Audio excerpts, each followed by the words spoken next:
Mes très chers frères, mes très chères sœurs, très chers Mpangi, vous qui êtes les adeptes du système Yakuza Nguka, le système d'évolution, d'élévation, d'essor intellectuel, moral, spirituel, économique, bref, l'essor multidimensionnel. Je vous salue, Moti, bonjour, Anisukuma, Nangarev, salam alaikum, Djambo au monde entier. Soyez les bienvenus sur ma chaîne Mikanzi Sissé Yakuza Nguka. Et pour toi qui viens de choisir pour la première fois sur cette chaîne, je te prie humblement de t'y abonner. C'est facile, c'est simple, c'est gratuit. D'activer les notifications afin que toutes les vidéos que je vais poster te parviennent, les notifications en tout cas. De partager et sans oublier de liker, de pouce en l'air, d'aimer si cela te plaît. Chers frères, chères sœurs, c'est toujours avec un engouement, un plaisir que je viens ici sur ma chaîne pour vous partager mes pensées. Aujourd'hui, je vais aborder une thématique, un sujet qui est très crucial, qui est très important, surtout pour nous les Africains. De quoi vais-je parler aujourd'hui? La question que je vais poser est la suivante. Est-ce que Dieu peut sauver l'Afrique? Est-ce que Dieu peut sauver les Africains? C'est la question qui est posée, à laquelle je vais tenter de donner une réponse.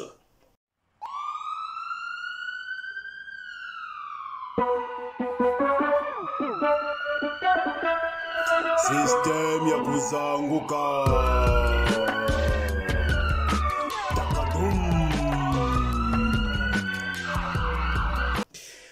Chers frères, chères sœurs, soyez les bienvenus.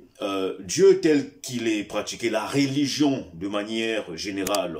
Quand je parle de religion, je fais allusion à la religion chrétienne et la religion musulmane. Autrement dit, le christianisme et l'islam, qui sont les deux religions majeures qui occupent la plus grande partie des populations africaines. Est-ce que ces religions telles qu'elles sont pratiquées peuvent apporter des solutions aux Africains? Quel est le constat qui est fait? Parce qu'il faut partir du constat. Les faits. Je ne suis pas dans la fabulation, dans l'imagination, mais dans les faits tels qu'elles sont pratiquées ces religions depuis que ces peuples-là, j'ai nommé les Européens, les Occidentaux et les Arabes, nous ont apporté ces religions.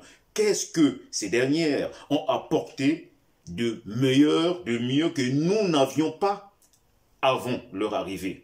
C'est celle-là la question. Et à cette question, je vais répondre directement en disant que ces religions ne nous ont rien apporté de bon, ne nous ont rien apporté de mieux. Parce qu'il faut partir dans l'histoire. Qu'est-ce que l'histoire nous dit? L'histoire, la vraie, la seule, la pure, l'infalsifiable, nous dit que l'Afrique, en tout cas les Africains, à l'époque, avant la pénétration coloniale, avant que ces peuples, les Européens, les Arabes et d'autres envahissent l'Afrique, nos ancêtres, nos aïeux, avaient un système, ils avaient instauré un système spirituel de connexion avec le transcendant, avec l'au-delà. Dans chaque partie d'Afrique, du nord au sud, ou plutôt prenons l'Afrique subsaharienne, c'est-à-dire au sud du Sahara, que ce soit l'Afrique de l'Ouest, du centre, de l'Est, du Sud, nos aïeux avaient un rapport avec le divin qui faisait que ils avaient aussi un système religieux, une religion. Religion, c'est quoi? Il faut définir les termes, il faut définir le mot. Religion, c'est relegare, le lien avec. Lien avec quoi? Avec le transcendant. Nos ancêtres avaient des religions, avaient ce rapport qu'ils tissaient avec le divin. En Afrique centrale, par exemple, dans le royaume Congo, nous avions ce qu'on appelle jusqu'à maintenant Nzambiampungu. Leur dieu avait un nom, Nzambi, Nzambiampungu. Partout en Afrique de l'Ouest, ils avaient, quand on voit le vaudou qui est décrié aujourd'hui, qui est diabolisé, qui est ostracisé, qui est satanisé, le vaudou est une religion, est un lien que les peuples de l'Afrique de l'Ouest, dans la zone du Bénin, à l'époque du royaume du Dahomey, pratiquaient. Et ce même vaudou, avec l'esclavage, ces peuples ont été déportés aux Amériques. Ils sont allés avec cette religion-là. Aujourd'hui, en Haïti, on trouve qu'il y a le vaudou, mais c'est le même qui était pratiqué en Afrique. Donc, la religion, les religions telles qu'elles sont pratiquées, surtout le christianisme, quand tu vois les plus grands pays d'Afrique où il y a plus de chrétiens, où l'on prie plus, le Nigeria, la République démocratique du Congo, le Cameroun, tous ces pays-là, en fait, toute l'Afrique subsaharienne, de l'ouest à l'est, de l'est à l'ouest, jusqu'au sud, nous prions nuit et jour, matin, midi, soir, du 1er au 30 de janvier à décembre, depuis qu'on nous a apporté ces religions.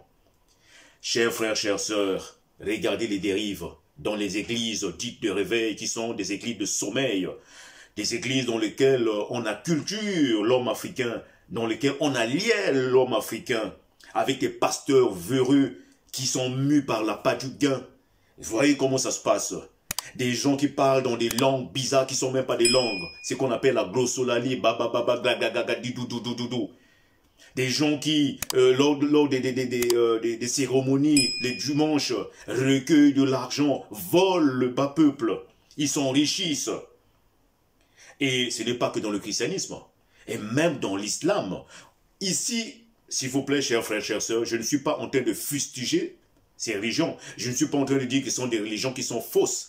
Non, là n'est pas mon propos. Je respecte ces religions.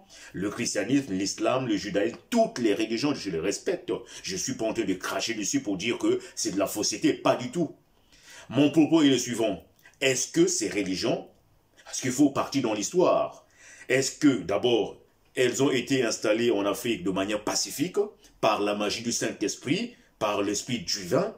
Non, c'est par la force, par la violence, par la ruse, par des moyens violents qu'on a réduit nos aïeux d'abord à l'esclavage et aussi à opter pour ces religions. C'est avec la chicotte. Il n'y a jamais eu de... C'est pas par des voies pacifiques. Donc ça, c'est un problème. Donc, chers frères, chères sœurs, ces religions telles qu'elles sont pratiquées, c'est Dieu-là. D'abord, il faut définir Dieu. Le mot Dieu, D-I-E-U, il vient d'où? Dieu, étymologiquement, renvoie à la notion de lumière, la notion de clarté, de soleil. Donc Dieu, Deis, et en latin c'est Dei, en portugais c'est Deus. Deus, chez les Grecs, c'était qui? C'était Zeus. Donc Dieu par filiation, Dieu, c'est Zeus. Et si vous voyez Zeus tel qu'il est représenté, c'est un vieux monsieur, un vieillard, avec une grosse barbe blanche. Donc, Dieu, c'est Zeus. Pour les Européens, Dieu, c'est cet homme-là. Donc, il n'est pas femme. C'est déjà un problème. Voyez-vous? Et ce Dieu-là, je dis que c'est... Dieu renvoie à la notion de lumière, de clarté, de soleil. Et si vous savez ce qui s'est passé en Égypte antique, il y avait un Dieu qu'on appelait Ré ou Ra, qui représentait le soleil. Donc, vous voyez déjà cette copie qu'ils ont faite de la vraie nature du divin, de Dieu, en tout cas du sacré. C'était le soleil, la lumière. Vous voyez, je ne crois pas que chez nous, en Afrique, l'Afrique profonde, qu'il y ait le mot Dieu dans nos langues. Le mot Dieu dans nos langues n'existe pas. Dans chaque langue, tel que dans le royaume Congo, je vous ai dit, le Dieu s'appelait Nzambi. Nzambi, Zambiampungu, Tulendo. Il n'y a pas le mot Dieu pour qualifier le divin, pour qualifier l'être transcendant. C'est lui, selon la cosmogonie Congo, qui a créé l'univers. C'est pas Dieu. Et lorsqu'on fait les prières dans les langues africaines, proprement africaines, on ne dit pas Dieu aide-moi. On utilise un mot qui renvoie au nom de cette divinité dans la langue locale. Peut-être que lorsqu'on prie en français, en anglais ou dans une langue occidentale venue d'ailleurs, où l'on utilise le mot que ces peuples ont utilisé pour qualifier Dieu. Tel que chez les Arabes, Dieu c'est Allah, mais Allah c'est en arabe. Et il y a aussi une chose qu'il faut dire, que tel que dans l'islam, il faut prier qu'en arabe, puisque il y a une hégémonie aussi de ces peuples-là. Une religion, c'est une philosophie, une idéologie, une vision du monde, une façon de vivre dans la société. Et donc cette manière de vivre-là, elle est propre à un peuple donné. Elle est propre aux Européens, aux Occidentaux, aux Arabes, aux Juifs, mais elle n'est pas propre à l'homme africain, parce que nous aussi nous avions bâti une manière de codifier notre spiritualité. Parce que la religion, ce n'est que une sorte de codification. La Bible, le Coran, la Torah sont des, je dirais, comme des constitutions, de carta magna, c'est-à-dire le livre, le document sur lequel le peuple, ce peuple-là se base pour vivre en société, pour réglementer la société. Et donc, chers frères, chères sœurs, la religion telle qu'elle est pratiquée, les religions, Dieu, auquel la majorité des Africains prient, il ne va pas régler nos affaires. C'est pas lui qui viendra sauver l'Afrique, pas du tout. Nous constatons, moi je parle des faits. Voyons ce qui se passe en Chine par exemple. Est-ce que les Chinois, pour atteindre, ils ont été pauvres? Bon, pas toujours, hein. Dans l'histoire, la Chine a toujours été, c'est l'empire du milieu, a toujours été une grande puissance. Mais il y a un moment où les Européens, les Occidentaux, ont fait que, par des guerres qu'ils ont menées en Chine, bon là c'est un point de l'histoire que je ne peux pas expliquer, avec la guerre de l'opium, tout ça, on a réduit la Chine en pauvreté. Mais ils ont pu s'extirper, ils ont pu s'élever, et ce n'est pas grâce à la religion, ce n'est pas grâce au bouddhisme, non, ils travaillent. Et là-bas, si vous allez, je ne sais pas s'il y a même des églises en Chine, hein? Peut-être pas. Ils se cachent, et c'est le gouvernement qui réglemente la foi. Est-ce que vous comprenez? Quand vous allez dans des pays européens actuellement, des pays occidentaux, est-ce que la religion, elle est a encore droit de citer? Elle est en train de disparaître. Est-ce que vous comprenez? Mais allez en Afrique, vous verrez le nombre d'églises au Nigeria, à Lagos, peut-être plus de 10 000 églises, à Kinshasa, plus de, je ne sais pas moi, des milliers d'églises. Dans chaque rue, il y a une église en Afrique. Mais vous voyez le nombre d'hôpitaux, le nombre d'écoles, le nombre des médecins. On produit des pasteurs tous les jours à l'appel, des espèces de gourous, des escrocs, tous les jours en Afrique et même ici en Europe. Nous les Africains, on est les premiers, on est devenus les premiers en matière de religion. Mais malheureusement, nous sommes les derniers, presque en tout. On est le pays, le continent le moins développé, le plus pauvre, alors qu'on est riche. On a plusieurs matières premières. Il y a un problème. Il y a un problème. Pourquoi? Parce que tout est centré sur Dieu. Tout ce qu'on veut faire, si tu veux réussir à l'école, prie Dieu. Si tu veux trouver un travail, prie Dieu. Si tu veux trouver un mari, aujourd'hui, toutes les femmes célibataires, la majorité des femmes célibataires en Afrique sont mariées à un être. À qui? À Jésus. Jésus de Nazareth. Jésus-Christ mon mari. C'est toi, machin. Mais là, c'est un problème. Est-ce que c'est le syndrome de Stockholm, c'est-à-dire le syndrome qui fait que le bourreau, c'est lui qui t'a chicoté, qui a frappé tes parents, qui a détruit ta culture, tu t'amourages de lui. Tu es là collé à lui, parce que tu crois que c'est lui, c'est l'horizon indépassable. C'est un problème, chers frères, chères sœurs. Sortons de cela. Il faudrait que nous nous rélevions, parce que il faut faire le constat. Depuis quand prions-nous? Depuis combien d'années, combien de siècles prions-nous, sommes-nous dans ces églises-là? Utilisons-nous la Bible ou le Coran comme étant des livres de référence? Mais est-ce que notre situation a changé de manière générale, de manière globale? Peut-être que quelques-uns peuvent se dire que, ah oui, moi c'est grâce à la religion, grâce à Dieu, grâce à la prière que je m'en sors. Ça, c'est la foi qui parle. Mais comme je le dis, la foi élimine, la connaissance illumine. Ce qu'il faut chercher, c'est connaître. Connaître le sens caché des choses. Comme on le dit en latin.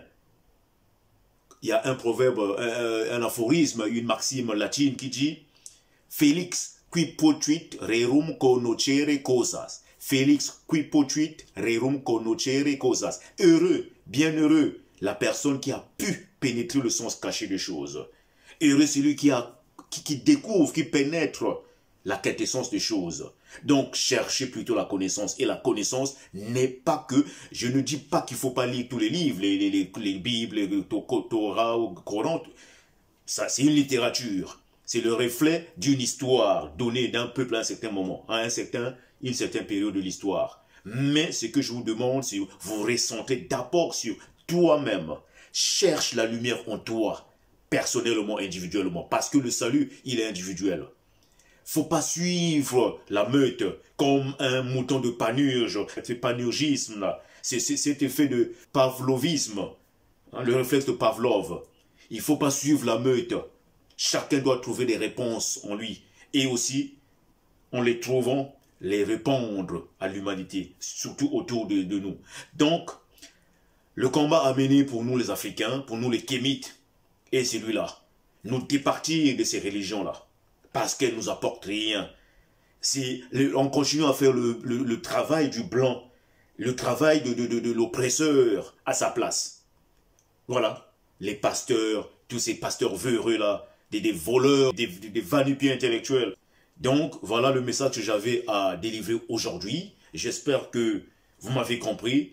Comme je le dis, je n'ai pas craché sur ces religions. Je les respecte. Mais chaque peuple a sa religion. Chaque peuple doit revenir à ce qui a fait sa grandeur. En l'occurrence, nous, peuple africain. Parce que c'est un combat. C'est un combat. On est en pleine guerre. Et dans la guerre, on utilise ses propres armes. Pas celles de l'adversaire.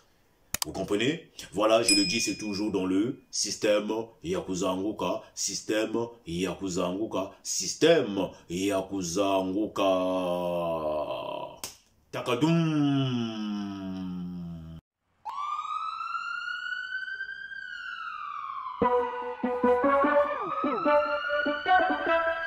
Système Yakuza Nguka.